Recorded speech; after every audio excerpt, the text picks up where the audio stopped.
All right, guys, here we go. This is a fun week starting with today. Gonna leave you hot. Here we go. So the first thing we're doing is we're working up to a heavy 10 on a box squat, right? So remember, that's not squatting to a box, it's a box squat. What's the difference? Well, you want to make sure you're sitting back into position. And in fact, if the box wasn't there, you wouldn't be able to sustain that position, right? So if you're just squatting to a box, it's a normal squat. You get to the box, you stand up. But in this case, we want to sit back, and the reason why is it's going to let us challenge our hamstrings and low back, even at a greater kind of leverage than a standard squat would do, right? So heavy 10, not a 10 rep max. Why the distinction? Why does it matter? Well, we want you to get heavy. We want you to challenge yourself, but we do not want you to go to failure. Failing on a box squat is not optimal for long-term training survival, right? So work up heavy, get some reps in, don't break yourself, don't break your partners. Make sure you guys have spotters. If you don't, then I advise you to do the dumbbell version, right? So we'll talk about that here in a second. Part 2 is 5 rounds of 12 dumbbell power cleans, 12 burpees, AKA glycogen, sprint, glycogen, right? And then a walk back. But with 5 rounds, you're definitely gonna get a lot of that oxidative, that breathing, that cardiorespiratory endurance. Everything's gonna get fire, and you're gonna stay real explosive because you got an explosive movement here, right? A little bit more speed strength, and then explosive with your body weight, having fun. Who ya?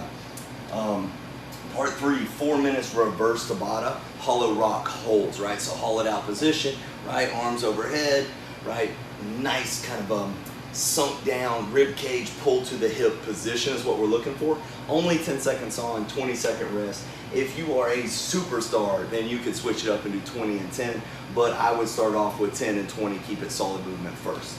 Here we go, power and iron up. Same thing we talked about, heavy 10 rep max on a box squat, right? Work up to a heavy 10, don't work up to failure, and at no point should you be challenging yourself to the point of failure. So like, let's say you worked up, you put on your last working set here, you put your weight up, boom, you finish 7 and it's a little shaky, re-rack it, man.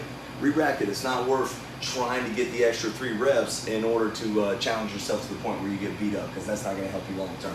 Here we go. Part 2 is going to be 5 rounds of 4 high box jumps, but after all these squats, the legs are definitely going to feel a little heavy. You're going to have a little bit of fatigue in these legs. So we're going to start low and work your way up, right? So increase each round as you start to feel a little bit more explosive, increase your height, but make sure the jump height is doable. No busted shins.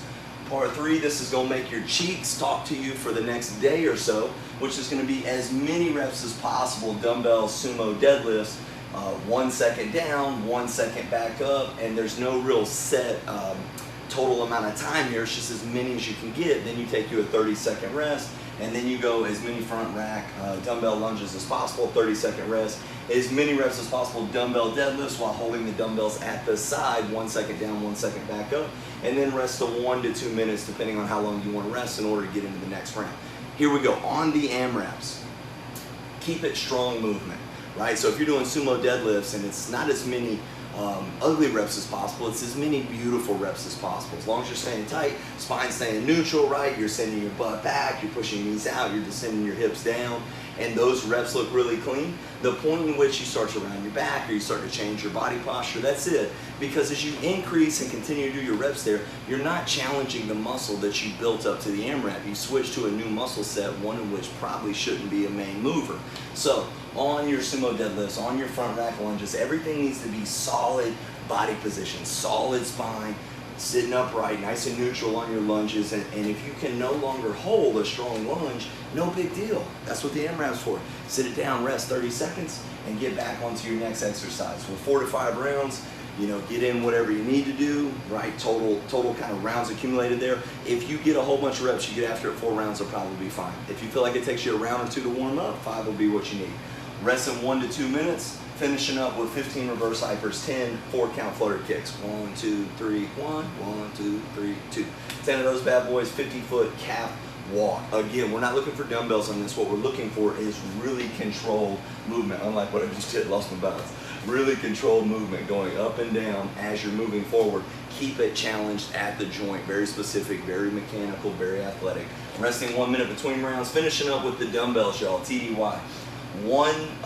Part 1 is 4 times as many reps as possible, belt squats with a 2-second lower, a 1-second pulse, stand up as fast as you can contract the muscle, and a 0 in the top. Here's the deal on the AMRAP.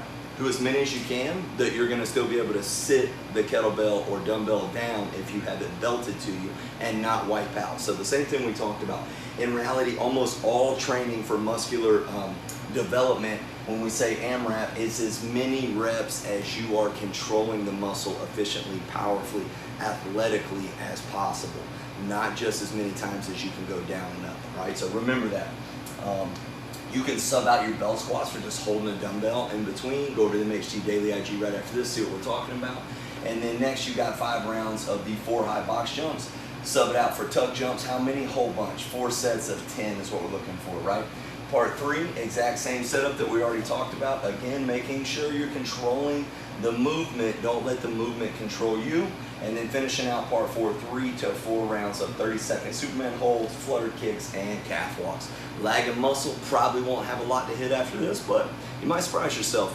Final out, make sure you guys hit that mobility majors marching orders. Working your mobility gives you the best long-term investment on your muscle, the best return, the least amount of energy, the least amount of delayed recovery and everything else. Hoo-yah, never quit.